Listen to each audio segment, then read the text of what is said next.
Welcome to the Art Lady's home. Today we are going to be making some stuffed peppers, and of course I am the world's laziest cook, so I do this in a very simple way.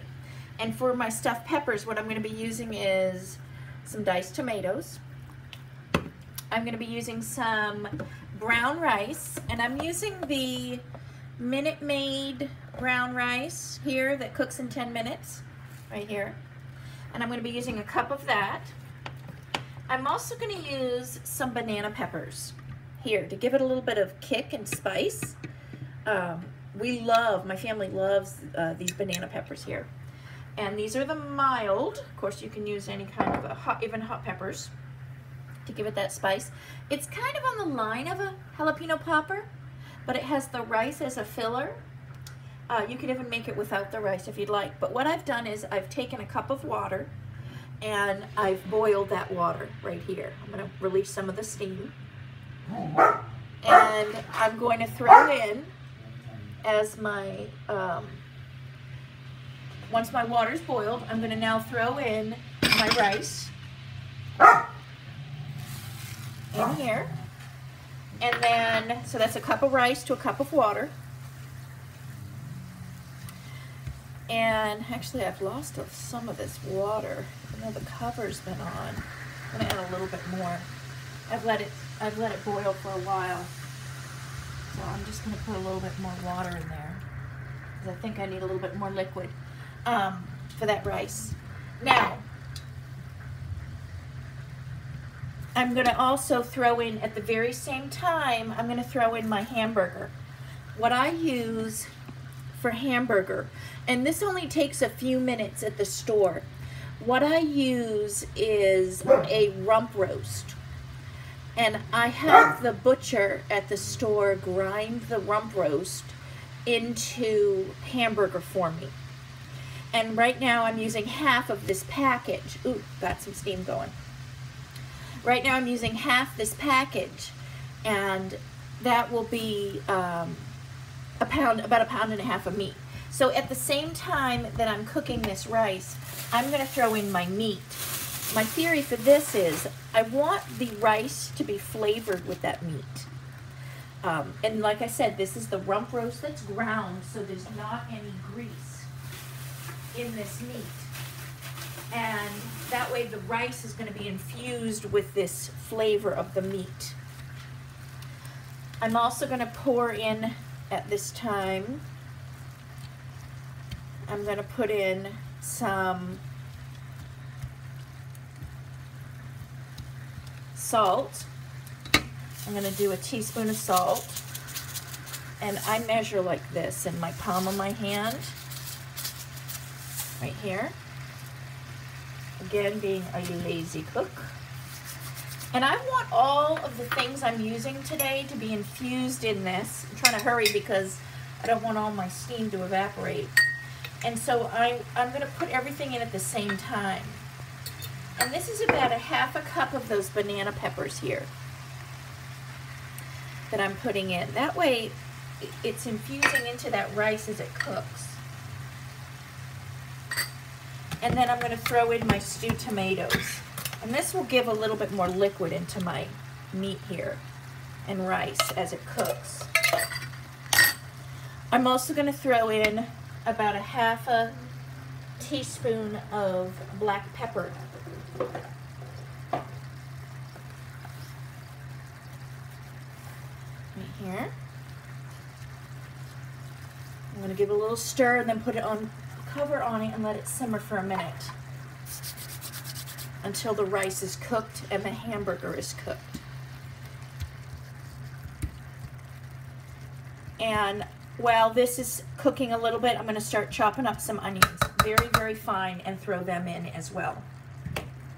I'm using one small, actually it's about a medium onion. It's a pretty good size onion. It's the size of a small orange. It's about a medium onion. So I'm going to let the rice cook a bit. As I cut up right now, I'm going to be chopping up this onion and throw that in. And when I chop the onions, I'm going to show you how I do this. I am just what I do is I take the onion, I peel the top off here. Let me move my camera over. Let's see. I'm going to just move it over. I'm going to show you how I chop up an onion real lazy.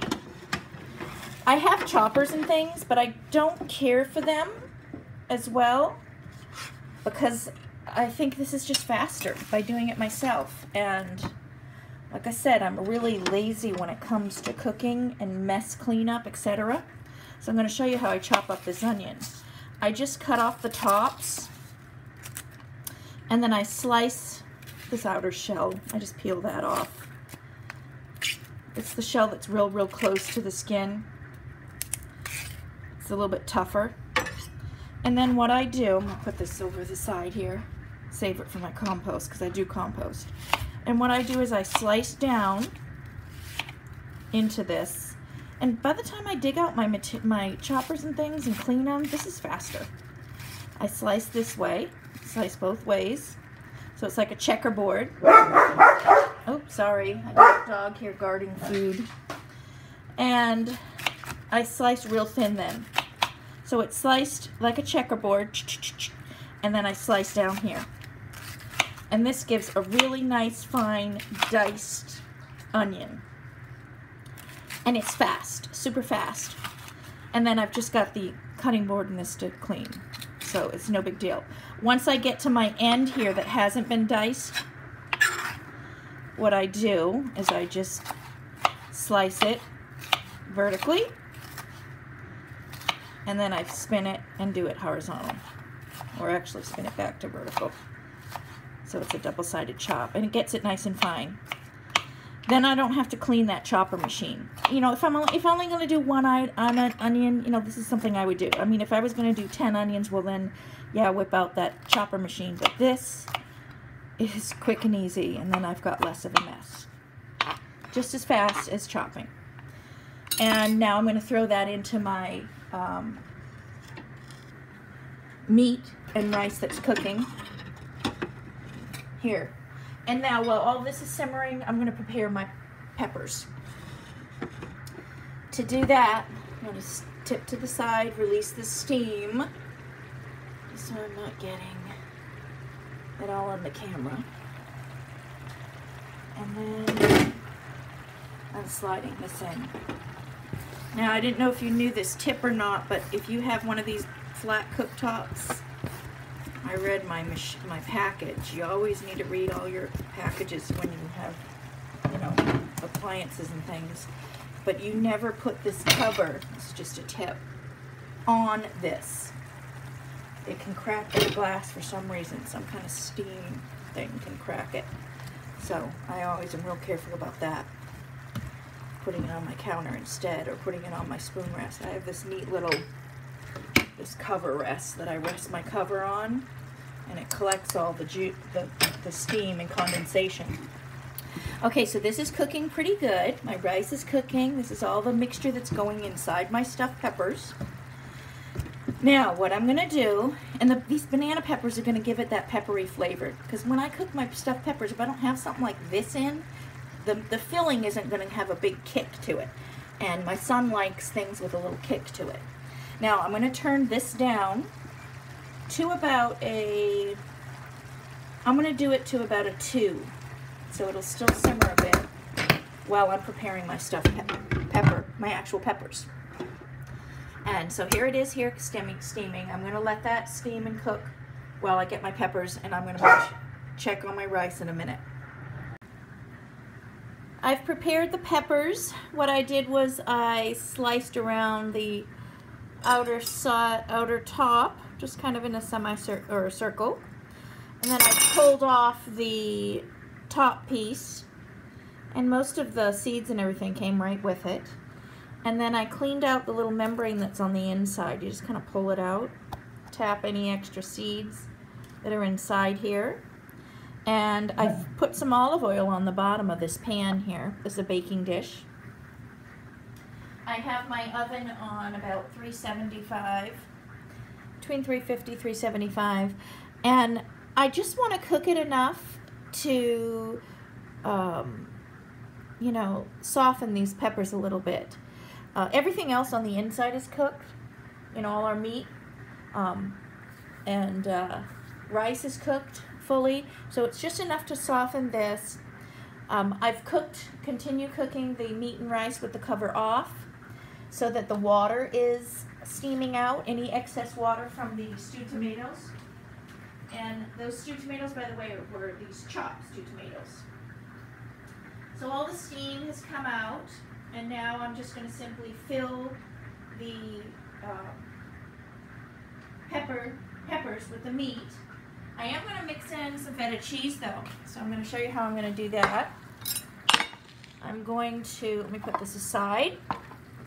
I'm just going to stir into this mixture here. I'm going to stir in a package of the garlic herb right here, feta cheese. It's crumbles. And you can use regular feta cheese. This is 6 ounces. So I'm going to stir in about 6 ounces of this feta cheese. And just kind of gives it that jalapeno popper flavor. I love banana peppers added to stuff. It just gives it that great kick. So we're stirring in this. And now I'm going to go ahead and fill up those peppers now. I'll show you how I did that. Slide this over. And I'm going to take my peppers. Actually, I'll show you over here. I bring the peppers over. Camille. Sorry about that. The dog is guarding her food. She likes leaving the food in her dish all day long and bugs her brother dog. Okay, so I'm just filling up the pepper like this over the pan. That's so that it doesn't drip everywhere. I'm kind of pushing it in a little too. I want it to be pretty filled. Just like that. And I'm going to just place it in the pan with the olive oil on the bottom. I kind of want it to be compact. I want a lot in there, as much as I can. I'm only making 4 peppers today, so I have lots of leftover topping here. All I had was 4 in the fridge. I get them at my farmers markets on the weekend. And I'm just going to place them in that pan. This will probably make, I'm guessing, about 8 peppers, stuffed peppers.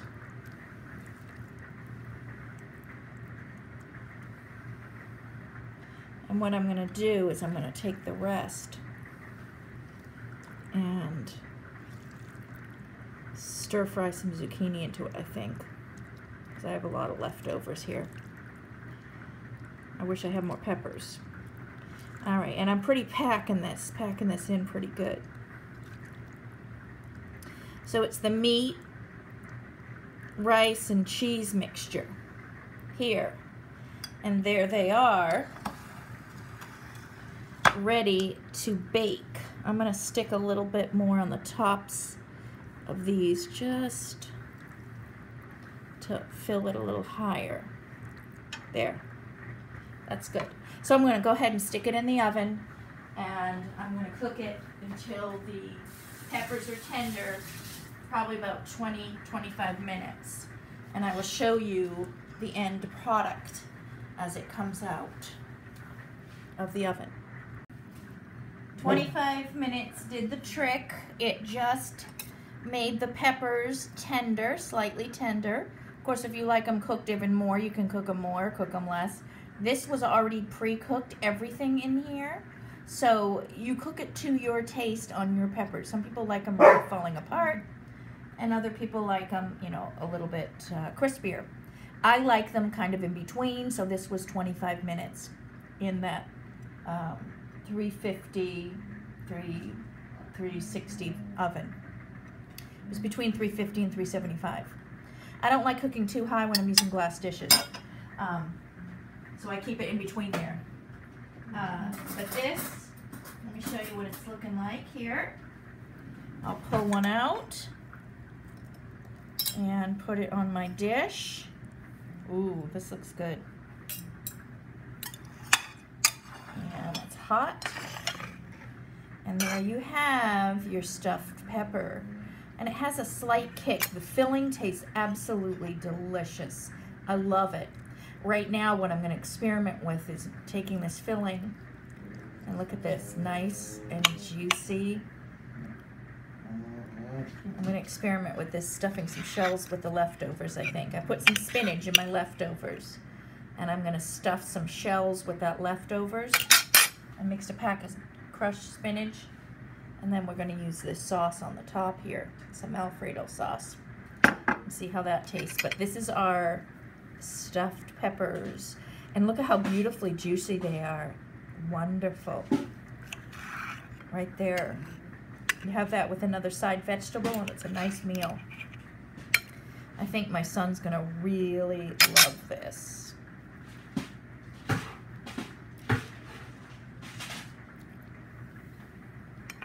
Yeah, it's perfect for me. I really like this crispiness. This is my favorite crispiness after 25 minutes. It has a light crisp to it, but yet the outside's cooked and tender. And there you have your Lazy Cook stuffed peppers. And actually, these are the best stuffed peppers I've ever tasted. I'm not into a lot of the filling and fillers in the Hamburg, and this rump roast makes these taste absolutely delicious. Look at all that natural juice coming out. Delicious. Delicious. I hope you enjoy my Lazy Cook stuffed peppers.